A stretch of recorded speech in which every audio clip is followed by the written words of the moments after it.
Seja bem-vindo ao Entrevistas Nunca Antes Vistas. Tenho este nome porque é feita por mim, um adolescente de 13 anos que se interessa por política, coisa rara de se ver. E hoje o meu convidado é Vladimir Feliz. Vladimir Feliz vive na Cantareira e é um tripeiro de gema. Nascido no Porto a 5 de dezembro de 1973, passou sua infância na cidade, onde se formou mais tarde em Engenharia Mecânica, na Universidade do Porto. Quem o conhece afirma ser fácil gostar dele, pela simpatia, pela confiança que inspira, pelo caráter.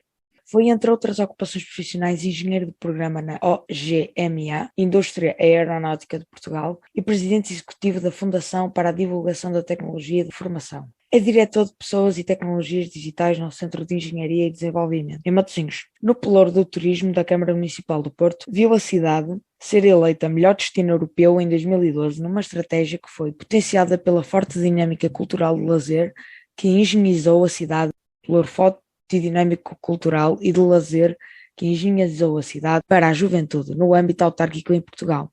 No Pelouro da Educação acabou com os horários duplos das escolas, fruto de requalificação e reconfiguração do parque escolar, construção de novas salas de aula e inovou no lançamento de programas reformadores com o Porto do Futuro. Liderou ainda a transformação digital da autarquia no Pelouro da Inovação, visível ainda hoje com projetos com a rede metropolitana de fibra óptica e rede Wi-Fi livre, ou o balcão de atendimento virtual, entre muitos outros. Foi vice-presidente da Câmara Municipal do Porto com 37 anos. Sr. Engenheiro, antes de mais, muito obrigado pela disponibilidade. Obrigado eu, Henrique, e boa noite e parabéns pelo teu trabalho e pelo teu projeto e pela tua pesquisa. Obrigado. Podemos então passar às perguntas? Vamos lá. Dr. Vladimiro, há uma pergunta inevitável que tem que ser feita. É feliz? Graças a Deus, tenho sido feliz ao longo da minha vida. Nem todos os momentos da nossa vida são felizes, mas a vida tem-me sorrido, a mim e àqueles que me estão próximos, e portanto posso-me considerar um homem bastante feliz, nem sempre satisfeito, porque corro sempre atrás daquilo que procuro e portanto isto leva-me a ser um eterno insatisfeito, o que não quer dizer que seja infeliz, sou realmente feliz. Esteve na corrida à Câmara do Porto, desde pequenino que ambiciona esse sonho?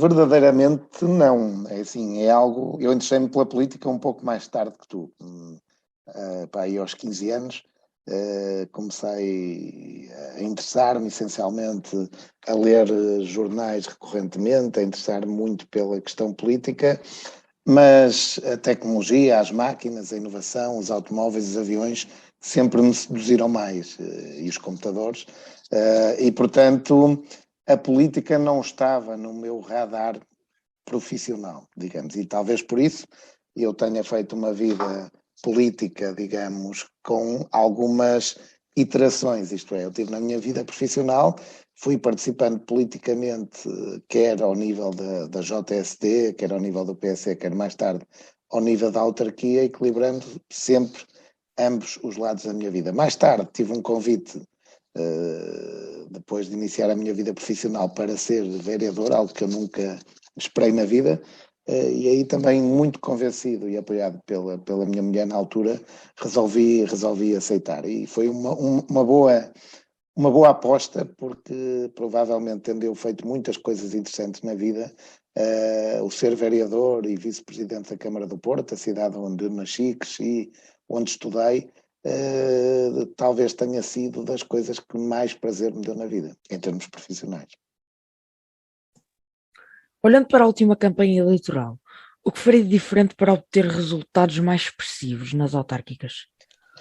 Não faria muita coisa diferente, precisava era de mais tempo, portanto poderia dizer que talvez começasse um pouco mais cedo, e também acho que as eleições não deveriam ser ainda durante o mês de setembro, deveriam ser no mês de outubro. Setembro é um mês em que as pessoas estão a regressar de férias ainda, em que os jovens estão a iniciar o seu ano letivo, e portanto anda tudo muito disperso, ainda sem o foco necessário como as eleições, como as autárquicas merecem. Portanto, tive uma equipa fantástica, com gente com muita energia, uma campanha inovadora, animada e séria, com um programa que também te convido a ler, já que te interessas por política, que foi desenvolvido pelo professor Sebastião Feio de Azevedo, que tem 275 diretivas e medidas para a cidade, para serem cumpridas a 100 dias, a 2 anos, a 4 anos, a 8 anos e a 12 anos. Portanto, é uma visão para o Porto Futuro que nós gradualmente fomos fazendo chegar aos portugueses. Ganhamos muitos votos, dar aqui uma nota importante que nem toda a gente se apercebeu.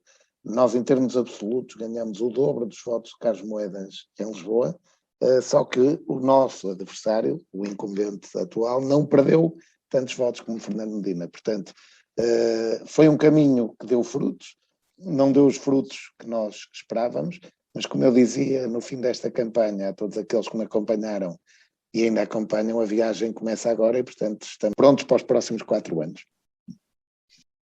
Qual foi o maior desafio que enfrentou enquanto vereador da Câmara Municipal do Porto? O maior desafio? Essa é uma pergunta difícil.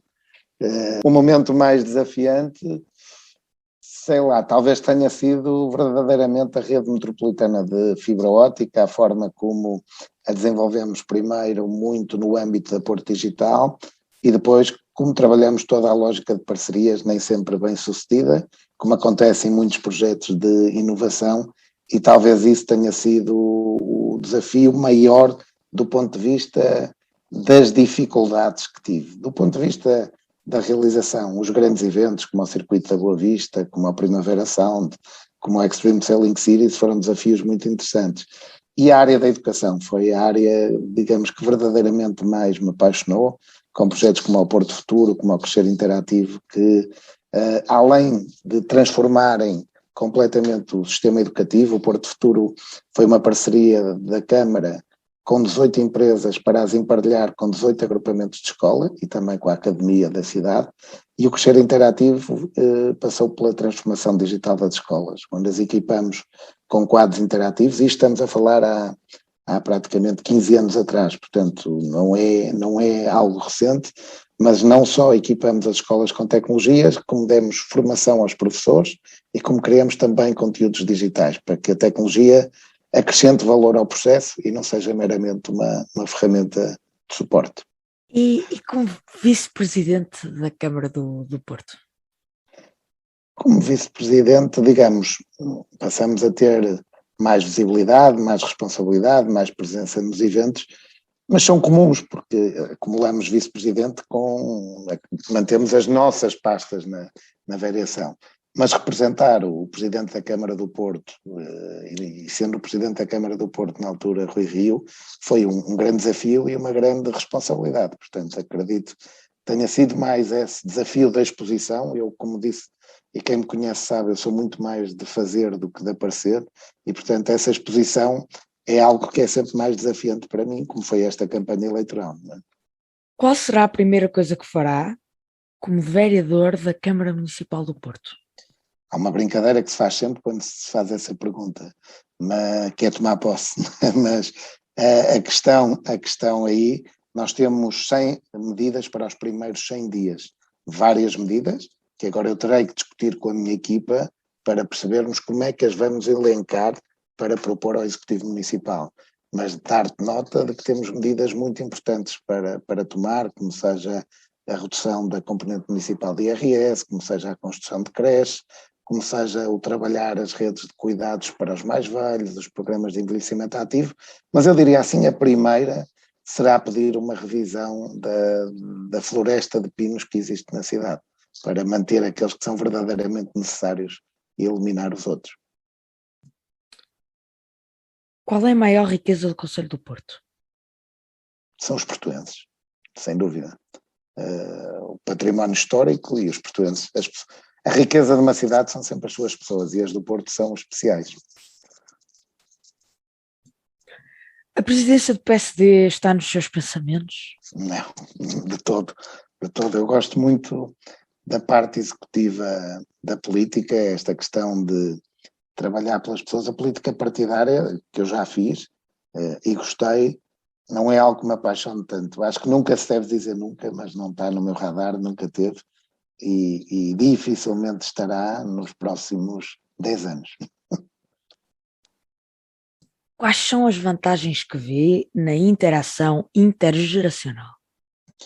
Importantíssimas, e isso era uma das linhas principais do nosso programa. Não só para aumentar a felicidade e a qualidade de vida dos mais velhos, permitindo que eles envelheçam ativamente e participem na vida diária das comunidades e das cidades, mas também na transferência de sabedoria dos mais velhos para os mais novos. A transferência de experiências, de sabedoria, de conhecimento é essencial para nós construirmos uma cidade com futuro. E uma cidade que não respeite os mais novos e os mais velhos dificilmente será uma cidade com futuro. E, portanto, essa foi uma das linhas prioritárias do nosso programa, criar programas intergeracionais de envelhecimento ativo, no sentido de aproximar infância, juventude e séniores em programas de dinamização das comunidades e da cidade. Eu dou um exemplo que surgiu quando o PS era governo na Câmara, o programa Aconchego, onde nós desafiávamos os mais velhos a acolher estudantes universitários nas suas casas, idosos que residiam sozinhos, poderem desta forma ter ali uma companhia, mas alguém com quem também partilhavam o seu dia-a-dia. Mas ao nível da educação, do desporto, do conhecimento, de muitas outras áreas, esta colaboração intergeracional é essencial, porque a mistura de experiências e saberes é muito importante e determinante para o desenvolvimento humano. Agora quero que se ponha no meu lugar, o de entrevistador. Qual seria a última pergunta que faria a si próprio? A mim próprio. Difícil. É uma pergunta bastante difícil, mas diria qual o principal objetivo no âmbito das suas funções autárquicas para estes próximos 4 anos. E eu diria aquilo que tenho dito, construir um porto mais próximo dos portuenses, mais orientado para as suas necessidades, pensado a partir deles e para eles, não é? E isso é essencial quando nós pensamos o território. Nós temos que pensar naquilo que são as verdadeiras necessidades e expectativas das pessoas.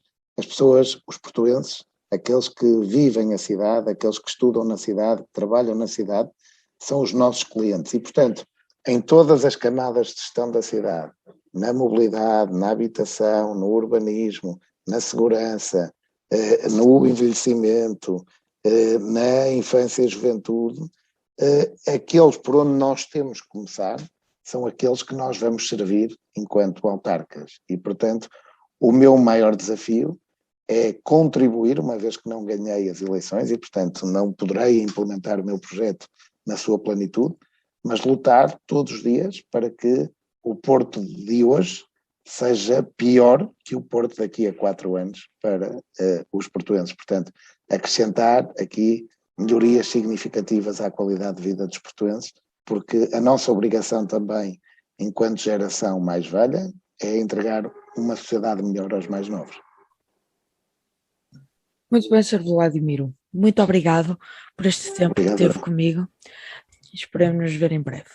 Muito obrigado eu, e conta comigo para outros desafios que tenhas, e mais uma vez felicitar-te não só pelo teu interesse tão precoce na política, pela qualidade da tua entrevista. Tive entrevistas bem mais fáceis ao longo da minha campanha eleitoral e, portanto, tens um grande futuro pela frente e, acima de tudo, tens uma grande responsabilidade e deves te orgulhar disso, porque com a tua idade, ter já essa preparação política e de comunicação vai ser determinante para o teu futuro e vais ser um homem de muito sucesso, Henrique. Portanto, muitos parabéns.